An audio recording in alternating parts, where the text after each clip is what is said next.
Hello, hello, hello. So this morning, it is 7:14.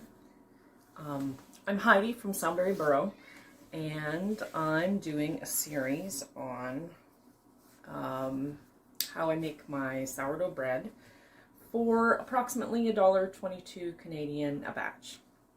We've done the first part, the second part, and now we're on the third part, which will be stretching and folding. I don't know if I do it right, but a stretching and folding of the dough and separating it out into 3 bowls for a very specific reason. But again, it is 7:14 a.m. I could have started this at about 5 in the morning if I wanted to, but I have a very handsome cameraman that I thought I would let sleep for a little longer. So, this is how, it's 67 degrees in our kitchen right now. So it's 1 degree colder than it was last night when I did the last step. And this is how our bread is looking this morning. So it's risen quite a lot in the bowl, and that's what we want to see. There are some holes here. I want to show those where you can see where it's kind of bubbled and opened. And there we go. And that really indicates it's time to be moving on, but you don't necessarily have to have that to do the next step. You just want to make sure that it looks like it's at least twice the size of what it was. If you have a problem figuring that out, you could put a piece of masking tape or something at the level where it was on your bowl, or like a washable marker or something, and then that'll give you a better idea too of whether it's risen enough or not. I'm going to put it aside for a minute though, because I have 2 more bowls that I have to prepare. So these bowls, I'm going to be splitting this dough up into 3 parts. And the only reason that I'm doing this is so that it'll fit the pans, the Dutch ovens that I'm putting in the oven. If I had one big, like 12, 16 quart cast iron Dutch oven, which is my goal to eventually someday have, then I could just do 1 batch and it would save me a lot of dishes, and I would just have 1 big loaf of bread. As it stands, I'm going to have 3 smaller loaves just to accommodate my cookware.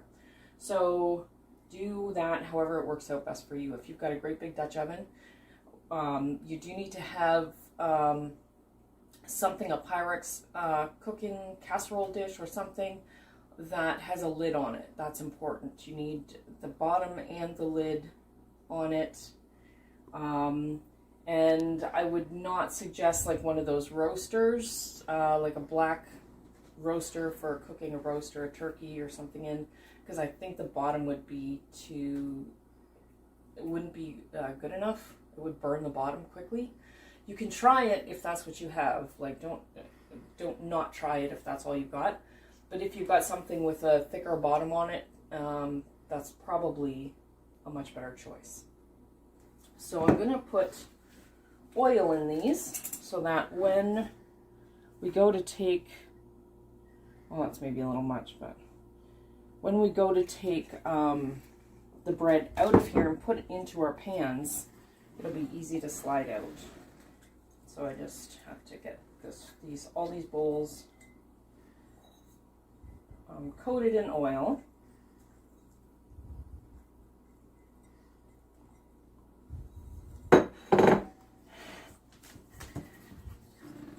So, as I said, I could have started this probably around 5 in the morning.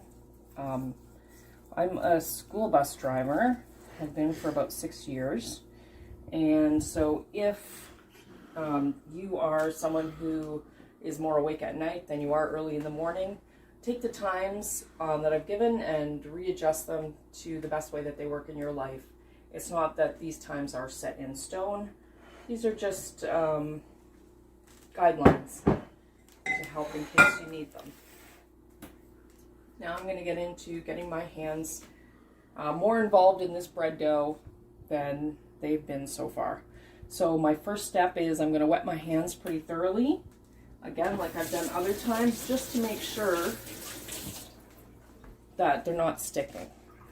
And then I'm going to scoop in under and lift it up and pull. I'm going to wet my hand again, and again scoop in under, lift it up and kind of shake it and pull. And I'm going to go all the way around this. Wet my hand again.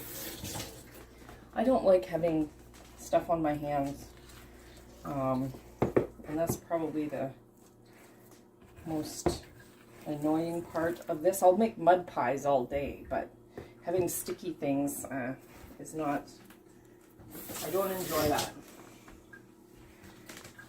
I don't like when jam is on my hands or maple syrup gets stuck on my hands or something, but again, give me clay or mud and I'll have a great time. And the bread dough is kind of somewhere in between that. Okay, so that's all we need to do with that. I'm going to wash my hands.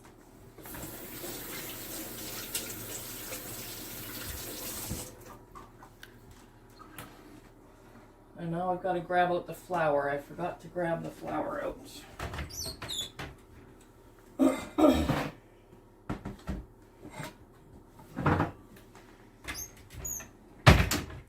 I'd like to get the flour in a better spot instead of having to reach all the way up there, because I use it so much.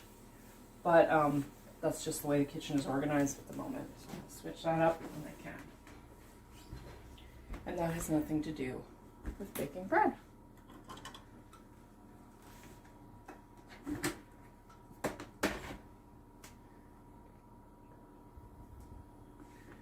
I'm just going to flour the counter.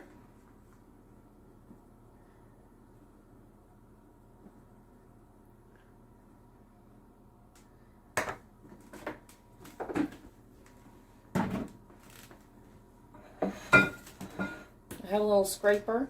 It's a little plastic, I don't know, Pampered Chef or something one. Eventually I'll get a nice big metal bread one, but for now, this is what I've got.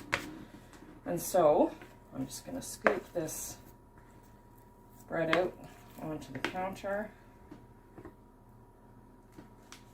And these are really handy because then I take them and I scrape out all of the extra dough.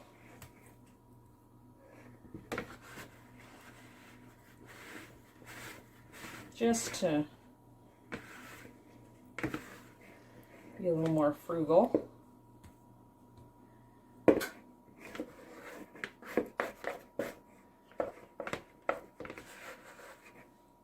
we go. Leave that there. Now I've got to wash this bowl out. Come on out, you. I gotta wash this bowl.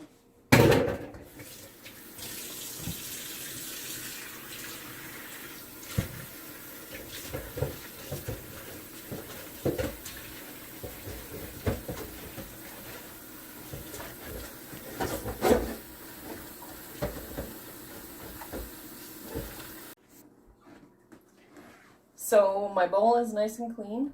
Next up, I'm just going to put a little bit of olive oil in this bowl too. And get my handy dandy barbecue brush and spread the oil in here as well.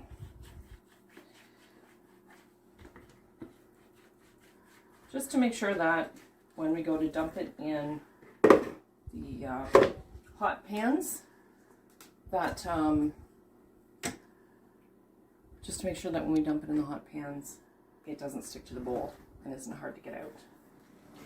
So next, I'm just going to put just a little bit of flour on top. And then I'm going to split this into 3 sections. I have this really small bowl, and this is a bigger bowl, but I use it for like a medium-sized loaf, and then this will be the bigger loaf. And again, I'm only doing it this way because of my pans that I have for cooking in. And so, just going to take this and split off a section like that, scoop it up, dump it in my bowl. Next, I'm going to take a section this way,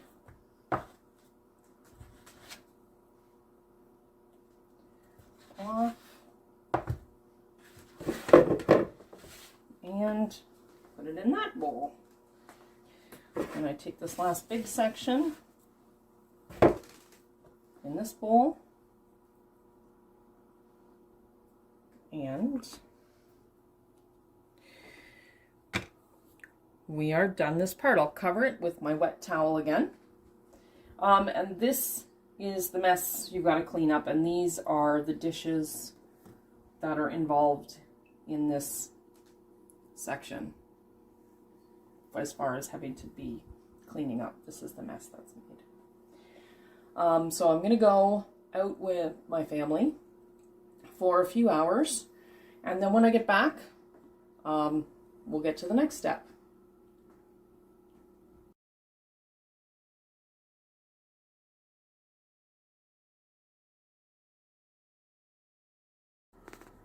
With these bowls, this glass one is kind of my favorite, because you can see, I'll show you when we get to the next step, but you can see then how the dough is reacting underneath. You'll be able to see the air bubbles, and then you'll be able to know that it's rising. So if you have glass bowls that you can use for this step, I'd suggest to go with that, just so you have a clear understanding of what is happening underneath the top of the dough. So I've got a wet towel, and I just cover it up.